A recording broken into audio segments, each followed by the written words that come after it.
All of his co-workers were gone. What could it mean? Stanley decided to go to the meeting room. Perhaps he had simply missed a memo.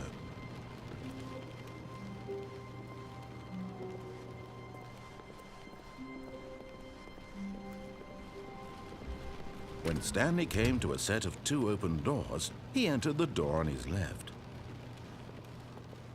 This was not the correct way to the meeting room, and Stanley knew it perfectly well. Perhaps he wanted to stop by the employee lounge first, just to admire it. The lounge was grand, majestic, perhaps too majestic, like a combination of a much smaller version and a much larger version of this exact room. It all made Stanley uncomfortable, and he started to bleed a little. This made him smile. At last, proof that he was human. But eager to get back to business, Stanley took the first open door on his left. Stanley was so bad at following directions, it's incredible he wasn't fired years ago. Look, Stanley, I think perhaps we've gotten off on the wrong foot here. I'm not your enemy, really, I'm not. I realize that investing your trust in someone else can be difficult, but the fact is that the story has been about nothing but you all this time. There's someone you've been neglecting, Stanley. Someone you've forgotten about. Please, stop trying to make every decision by yourself. Now, I'm not asking for me, I'm asking for her. This is it, Stanley. Your chance to redeem yourself. To put your work aside, to let her back into your life. She's been waiting. That's her, Stanley. You need to be the one to do this, to reach out to her. If you can truly place your faith in another, then pick up the phone. As Stanley picked up the phone, a white light engulfed him, filling him not just with radiance, but with hope. Hope for a life reunited one... Wait. Oh, goodness. Stanley, did you just unplug the phone? No, that wasn't supposed to be a choice. How did you do that? You actually chose incorrectly? I didn't even know that was possible. Let me double-check. No, it's definitely here, clear as day. Stanley picks up the phone. He's taken to his apartment where he finds his wife, and the two pledge themselves to one another. Music comes in, fade to white, roll credits. Not picking up the phone is actually somehow an incorrect course of action. How is that even possible? None of these decisions were supposed to mean anything. I don't understand. How on earth are you making meaningful choices? What did you... Wait a second. Did I just see... No, that's not possible. I can't believe it. How had I not noticed it sooner? You're not Stanley. You're a real person. I can't believe I was so mistaken. This is why you've been able to make correct and incorrect choices. And to think I've been letting you run around in this game for so long. If you'd made any more wrong choices, you might have negated it entirely. It's as though you completely ignored even the most basic safety protocol for real-world decision-making. Or did you not grasp the severity of the situation? Well, I won't have that kind of risk on my watch. I'm going to stop the game for a moment so we can educate you properly on safe decision-making in the real world. Please observe this helpful instructional video. Choice. It's the best part of being a real person, but if used incorrectly can also be the most dangerous. For example, in this scenario, a hypothetical real person named Stephen has a choice. He could spend years helping improve the quality of life for citizens of impoverished third world nations. Or he could systematically set fire to every orphan living in a 30-kilometer radius of his house. Which choice would you make? Remember that unlike here, the real world makes sense, and at no time should you make a choice that does not conform to rational logic. If you find yourself speaking with a person who does not make sense, in all likelihood, that person is not real. Allow the person to finish their thought, then provide an excuse why you cannot continue talking. Turn to a partner and practice saying, "My goodness, is it 4:30? I'm supposed to be having a back, sack, and crack."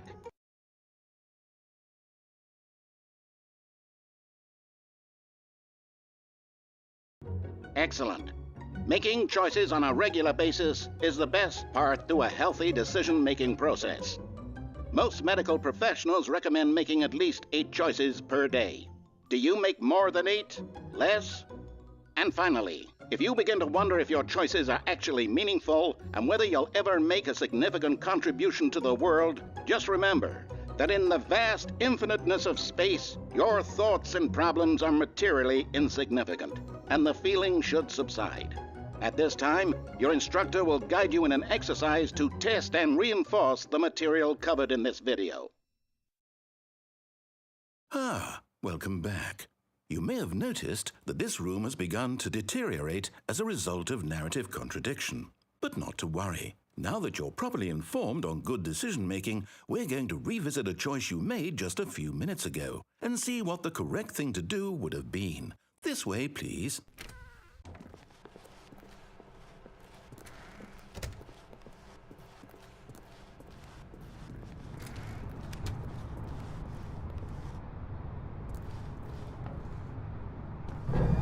Now that we know your choices are meaningful, we can't have you jumping off the platform and dying. Imagine the main character dying senselessly halfway through the story. That story would make no sense at all.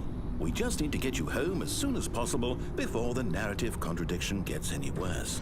Unfortunately, it seems this place is not well equipped to deal with reality.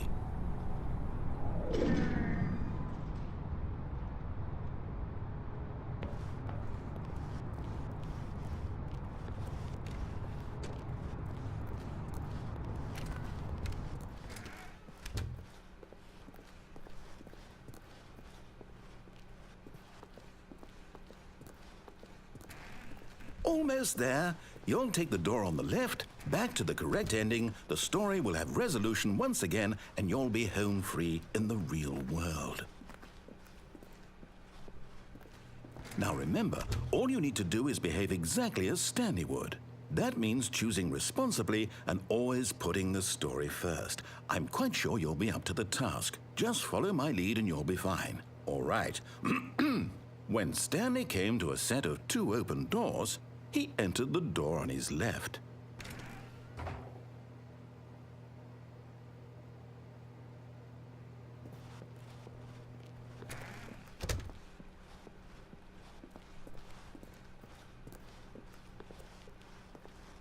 Yet there was not a single person here either. Feeling a wave of disbelief, Stanley decided to go up to his boss's office, hoping he might find an answer there. Coming to a staircase, Stanley walked upstairs to his boss's office.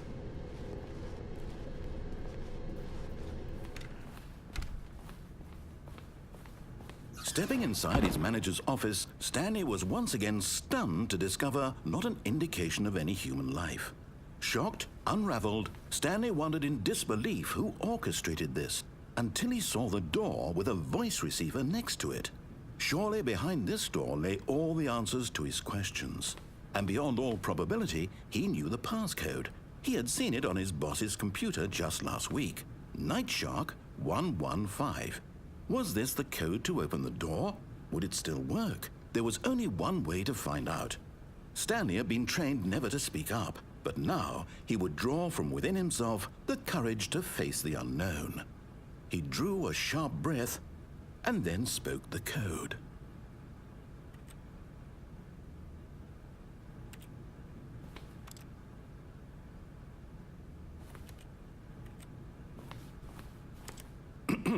Stanley spoke the code. Nightshark 115.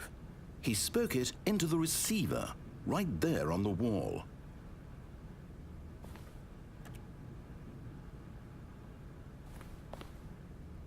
I'm sorry, is there a problem? You didn't mishear me, did you? Please speak the code into the receiver. Otherwise, we can't get on with the story. This is a crucial step.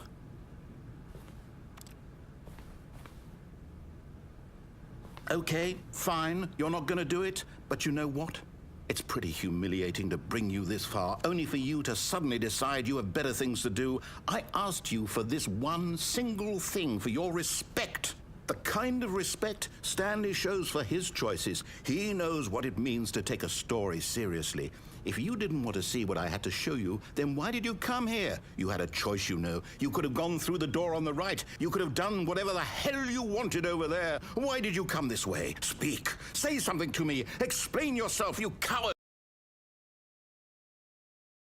Behave exactly as Stanley would.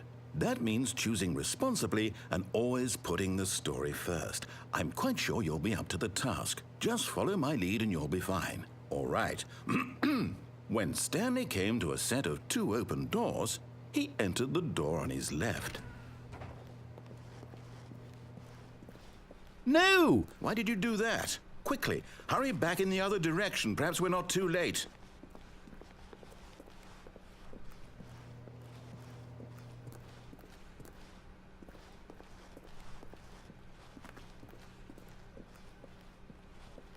Oh, it's ruined. I can't believe, after everything we talked about, that my story, you've destroyed my work. Why? For what? What did you get out of that? What did you think was so special about seeing the game undone, left here like so much garbage? It's worthless now. And what am I supposed to do? Even if there were a way to continue, would it be worth it? To know that my story is now incorrect? How can I go back to that? I can't erase that knowledge. I'll have to live with it forever, reliving its impossibility forever. I couldn't live that way. Is it better to shut the game down entirely? To willingly destroy all of my work? I don't know. What's the answer? What do I do? What do I do? What do I... No, I have to. I have to shut the game down. I have to. I have to.